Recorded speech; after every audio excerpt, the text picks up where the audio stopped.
तो hello friends, welcome back our pony_x25 पर।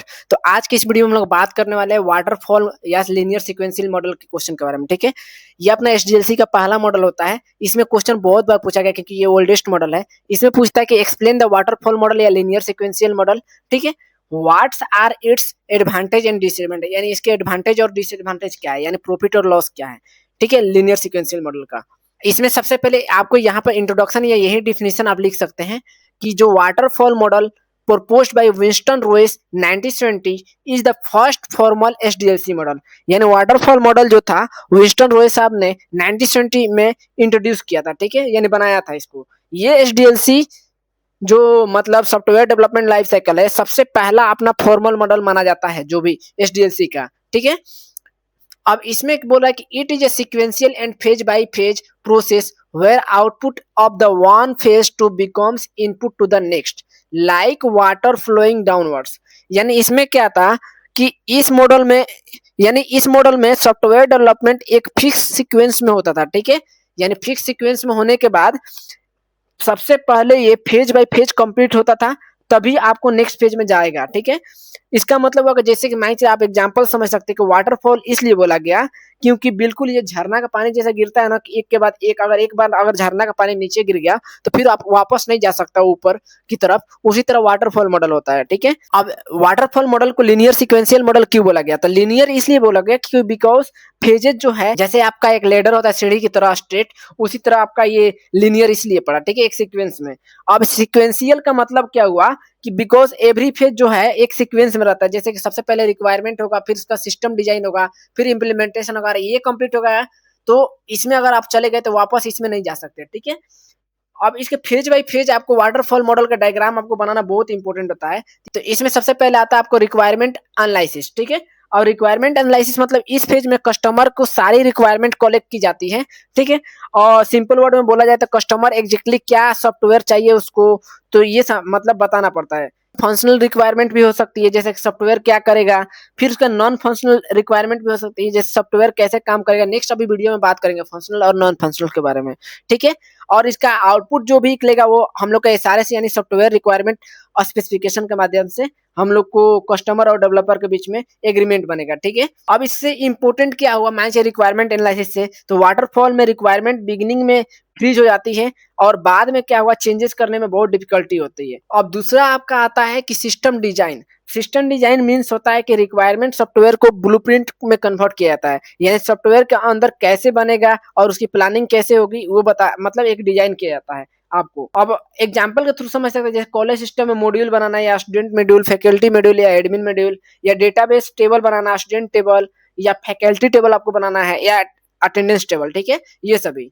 अब इसमें भी डिजाइन के टाइप्स बहुत प्रकार के होते हैं। एक हाई लेवल डिजाइन भी होता है जिसको एचएलडी बोलते हैं, जो ओवरऑल सिस्टम में आर्किटेक्चर में आपको डिजाइन किया जाता है।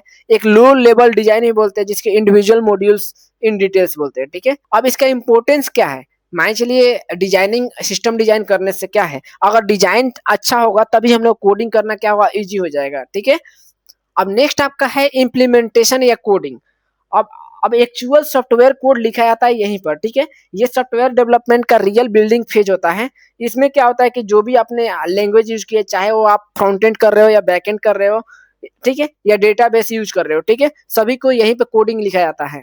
जो भी आप लैंग्वेज यूज करें, जावा, पाइथन या पीएचपी या माई एसक्यूएल या एचटीएमएल सीएसएस, जो भी जो, ठीक है, बहुत प्रकार की लैंग्वेज होती है। अब इसका इंपॉर्टेंस क्या हुआ कि डिजाइन एक्चुअल में सॉफ्टवेयर में कन्वर्ट हो जाता है। ठीक है, कोडिंग के माध्यम से। ठीक है, अब नेक्स्ट फेज आता है आपको इंटीग्रेशन एंड टेस्टिंग। अब इंटीग्रेशन मीन सब मॉड्यूल्स को कंबाइन करके एक टेस्ट किया जाता है। ठीक है, जो भी अपना बना है, और चेक किया जाता है कि सॉफ्टवेयर सही काम कर रहा है या नहीं कर रहा है। ठीक है, अब इसमें भी टेस्टिंग करने से पहले बहुत प्रकार का टेस्ट किया जाता है, जैसे यूनिट टेस्टिंग हो गया, इंटीग्रेशन टेस्टिंग हो गया। अब यूनिट टेस्ट क्या होता है कि इंडिविजुअल मॉड्यूल को टेस्ट किया जाता है, एक एक मॉड्यूल को चेक किया जाता है। इंटीग्रेशन टेस्टिंग क्या होता है कि कंबाइन मॉड्यूल को चेक किया जाता है, बहुत सारे मॉड्यूल होते हैं जैसे लॉगिन प्लस डेटाबेस। और फिर सिस्टम टेस्टिंग क्या होता है कि पूरे सॉफ्टवेयर को टेस्ट किया जाता है। ठीक है, और फिर लास्ट में आपको एक्सेप्टेंस टेस्टिंग होता है, जिसमें कस्टमर वेरीफाई करता है कि वो उसका जो जिसने जैसा सॉफ्टवेयर चाहता है वैसा है कि नहीं। अब इसमें कुछ प्रॉब्लम आती है वाटरफॉल में, जैसे कि टेस्टिंग बहुत लेट होती है। ठीक है, और अगर बग मिलता है तो फिक्सिंग करने या कॉस्टली हो जाती है। ठीक है, ये इसका प्रॉब्लम होता है, इसमें इंपॉर्टेंस कोई नहीं होता है टेस्टिंग करने से। अब पांचवा आपका पॉइंट है डिप्लॉयमेंट। डिप्लॉयमेंट में क्या होता है कि सॉफ्टवेयर कस्टमर इन्वायरमेंट में रिलीज कर देता है, यानी आपको प्ले स्टोर पे आप देखेंगे जो डिप्लॉय हो जाता है आपको कोई भी सॉफ्टवेयर, या कहीं आपको ब्राउजर पे आपको डिप्लॉय हो जाता है, तो उस तरह का डिप्लॉय किया जाता है। अभी अब इसका जो मान लीजिए एग्जांपल समझते हैं, जैसे कॉलेज का एक सर्वर पर अगर सॉफ्टवेयर इंस्टॉल कर रहे हैं तो अब स्टूडेंट और टीचर्स यूज कर सकते हैं, इसलिए हम लोग डिप्लॉय किया जाता है, ठीक है। अब लास्ट इसका है मेंटेनेंस। मेंटेनेंस मीन्स होता है डिप्लॉयमेंट के बाद जो सॉफ्टवेयर को मेंटेन करना, यानी एक्टिविटीज में बग फिक्सिंग करना, परफॉर्मेंस को इम्प्रूव करना इन फ्यूचर के लिए, न्यू फीचर्स ऐड करना, ठीक है, या अपडेट करना। इससे क्या होगा कि कस्टमर अगर बोलता है कि ऑनलाइन फी पेमेंट भी ऐड कर दो, पहले से उसमें नहीं है सॉफ्टवेयर में, तो मेंटेनेंस के थ्रू हम लोग क्या कर देंगे, ऐड कर देंगे। अब इसमें मेंटेनेंस बहुत प्रकार का होता है, जैसे करेक्टिव मेंटेनेंस जिससे बग को फिक्स करना, एडेप्टिव मेंटेनेंस जैसे इन्वायरमेंटल चेंजेस के अकॉर्डिंग मॉडिफाई करना, फिर परफेक्टिव मेंटेनेंस परफॉर्मेंस को इम्प्रूव करना, फिर प्रिवेंटिव मेंटेनेंस यानी फ्यूचर प्रॉब्लम्स को अवॉइड करना, ठीक है।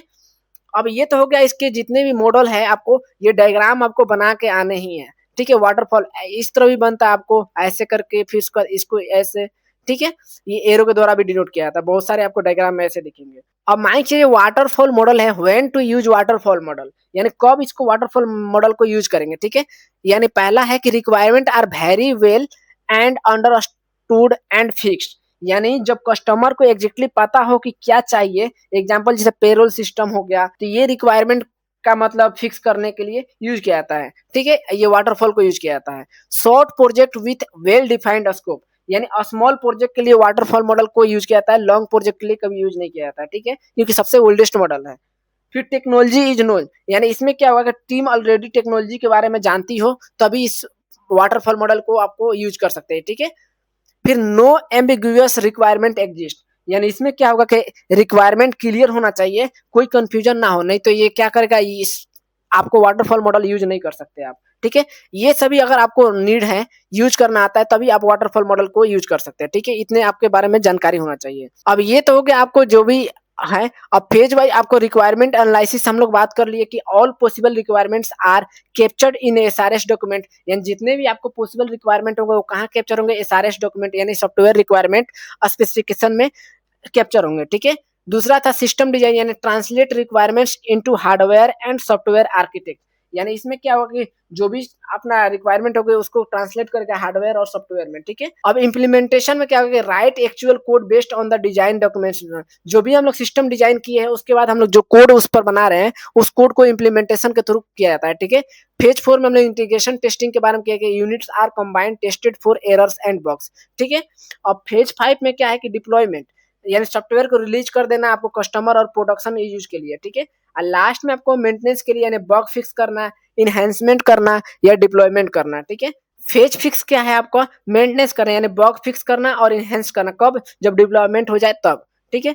अब ये तो वाटरफॉल हो गया, इसमें आपको कुछ आपको एडवांटेज भी होते हैं, बार बार पूछता है, और डिसएडवांटेज भी होते हैं, ठीक है। अब एडवांटेज में आपको सबसे पहले आता है कि simple and easy to understand and use.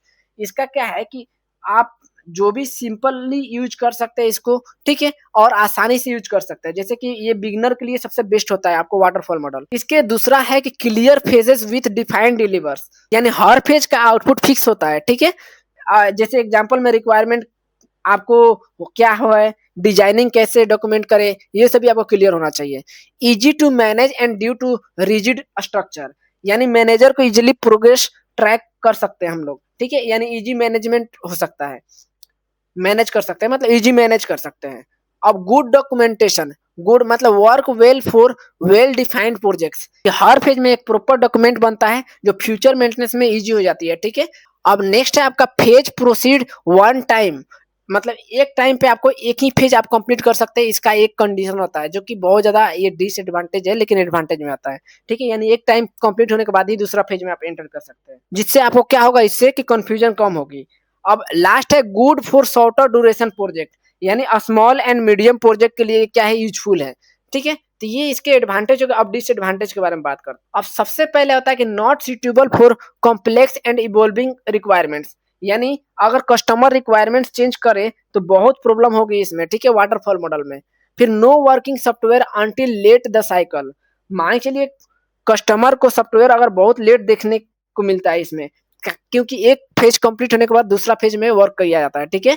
अब high risk and long complex project, इसमें क्या हुआ कि अगर इनिशियल रिक्वायरमेंट गलत हुई तो पूरा प्रोजेक्ट क्या हो सकता है, अपना फेल हो सकता है। ये आपका डिसएडवांटेज आता है वाटरफॉल मॉडल का।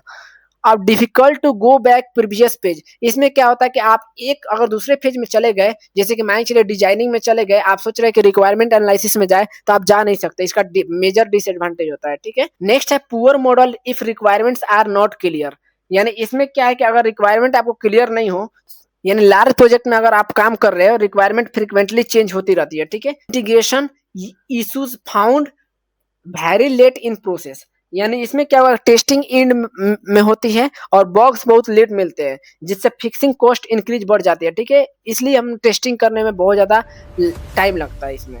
अगर आपको ये वीडियो हेल्पफुल लगा हो तो लाइक जरूर कीजिएगा, सब्सक्राइब कीजिएगा। मिलते हैं नेक्स्ट वीडियो में। Take care and good bye.